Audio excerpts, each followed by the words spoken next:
Hello viewers, আসসালামু আলাইকুম। কেমন আছেন সবাই? আল্লাহর রহমতে সবাই ভালো আছেন নিশ্চয়ই।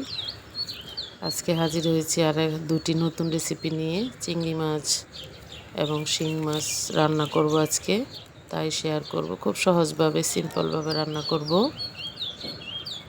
আমি চিংড়ি মাছ এবং আলু একই ফ্রাই প্যানে ভেজে নিচ্ছি। গ্যাসের একটু সংকট আছে, এই জন্য একসাথেই ভেজে নিচ্ছি। আজকে একটু অন্যভাবে ট্রাই করলাম, আলাদাভাবে ভাজিনি এবং পেঁয়াজ টেয়াজ ছাড়াই রান্না করব। দেখি কেমন লাগে। চিংড়ি মাছে পেঁয়াজ রসুন এত নাকি লাগে না, আজকে সেটাই দেখব। আমি আলুগুলি, চিংড়ি মাছ ভাজা শেষ হয়ে গেছে, নামিয়ে নিয়েছি। এখন আলুগুলি ভেজে নিব। সামান্য পরিমাণ আদা চা চামচ আদা রসুন বাটা দিলাম, কয়েকটি পেঁয়াজ কুচি দিলাম। এখন দিয়ে দেব সামান্য পরিমাণ হলুদ মরিচের গুঁড়ো। এই রান্নাটা অনেক দ্রুত হয়। দিয়ে দিলাম গরম পানি, খুব সহজে রান্না করা যায়। কোথা থেকে এসে হঠাৎ করে সময় বাঁচানোর জন্য এই কাজটা করি আমি প্রায়ই। চিংড়ি মাছ রান্না তো অনেক সহজ, একদম দ্রুত হয়ে যায়। আর এটা যেভাবে রান্না করেন না কেন খুব টেস্টি হয়। আর আরেকটি রেসিপি করব শিং মাছ। শিং মাছ নাকি গন্ধ আসে, এগুলা চাষের শিং মাছ, কিন্তু আমার রান্না যেই খেয়েছে সেই বলেছে যে গন্ধ নাই কেন, বুঝতে পারে না। তখন বলি যে এগুলা লবণ এবং লেবুর রস দিয়ে ভালো করে ভিজিয়ে রাখতে হয় পানি দিয়ে, তখন এই মাছগুলোতে আর গন্ধ আসে না, খুব টেস্টও বাড়ে লেবু দিয়ে। যেহেতু এই শিং মাছগুলি লবণ এবং হলুদের গুঁড়ো দিয়ে মেখে ভেজে নিচ্ছি।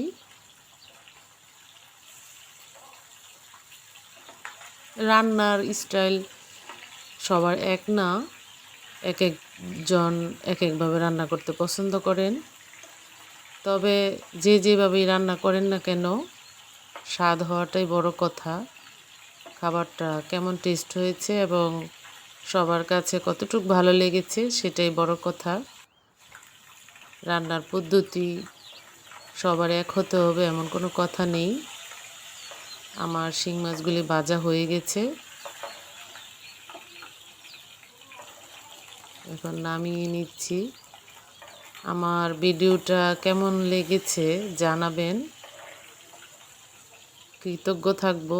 আর যারা নতুন দেখছেন চ্যানেলটাকে সাবস্ক্রাইব করে দিবেন, এই ছোট্ট রিকোয়েস্টটা রাখলে কৃতজ্ঞ থাকবো। ওই তো বললাম না, এক একজনের রান্নার স্টাইল এক এক রকম। আমি আজকে দুটি রান্না রেসিপি শেয়ার করলাম যেগুলোতে আলু ইউজ করেছি। আলু এত আমাদের ফেভারিট, আমাদের পরিবারে আলু ছাড়া কোনো কিছু চিন্তাই করতে পারি না। আমি সব কিছুতে আলু দিই। অনেকের হয়তো এটা ভালো লাগবে না।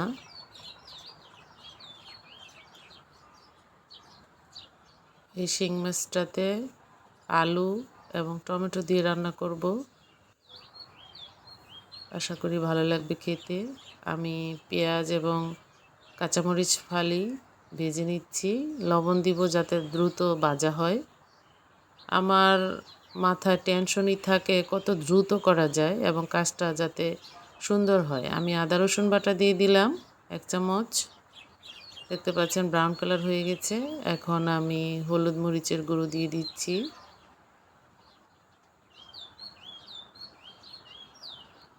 গরম পানি দিয়ে দিলাম।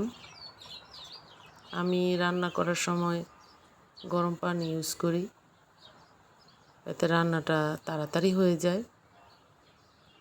এখানে 3টা টমেটো নিয়েছি।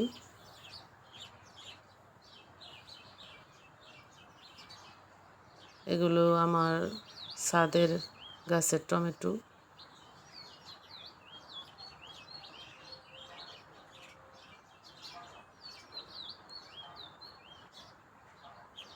এই টমেটোগুলি এখন ভাজা ভাজা হয়ে যাবে, দেখতে পাচ্ছেন। ভালো লাগে তাই শেয়ার করি। খারাপ লাগলে ক্ষমা সুন্দর দৃষ্টিতে দেখবেন। এই তো হয়ে গেছে। এখন আমি শিং মাছগুলি দিয়ে দিলাম।